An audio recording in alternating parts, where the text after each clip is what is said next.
I think that my parents were instrumental in my being interested in being a teacher.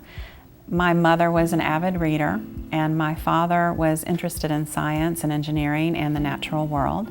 And I remember him taking my brother and sister and I out in the woods and identifying every bird, every tree, every sound that we heard.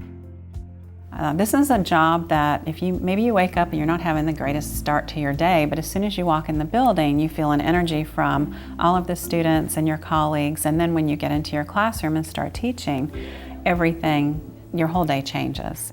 And just seeing their enthusiasm and their eagerness to learn is a motivator for me.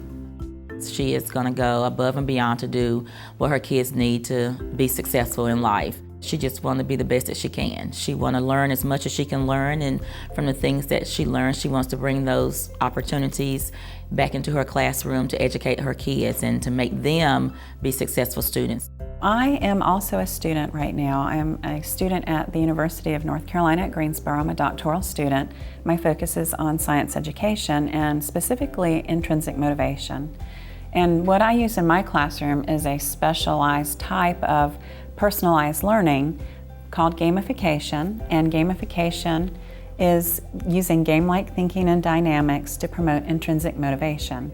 And then when students come in here and we're actually doing a gamified unit, they come in and they have a set of objectives that they are going to accomplish over a period of time. They choose what they want to do. They choose if they don't want to do something, they don't have to. If they want to do all of it, they certainly can. And they work at their own pace. So when students complete an activity or a lab or an objective, they go on to the next one, they make another choice. They're working in pairs, they're working independent, they're working in groups. All of this is based on how they want to learn. I greatly admire Cindy as a colleague, and the cool thing with Cindy is, I guess a lot of teachers, we're all like this. It's not that Cindy's awesome in her room. Cindy's awesome, and then she shares it with us and says, here, whatever I have, you can have. She's the one who got us involved with the research experience for teachers at North Carolina A&T.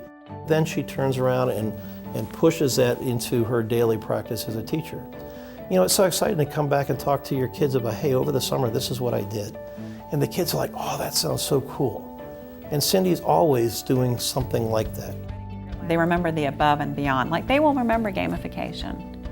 They will remember that time we took that novel and we read it, parts of it, or they talked to me about it, and we used that and we said, okay, look what happened in this novel. Let's see if we can replicate that or disprove that with science. They remember those things. That makes me feel that I have provided the service to them that I'm here for. I have done my job. I've given them what they need in that moment, and that is very rewarding as an educator.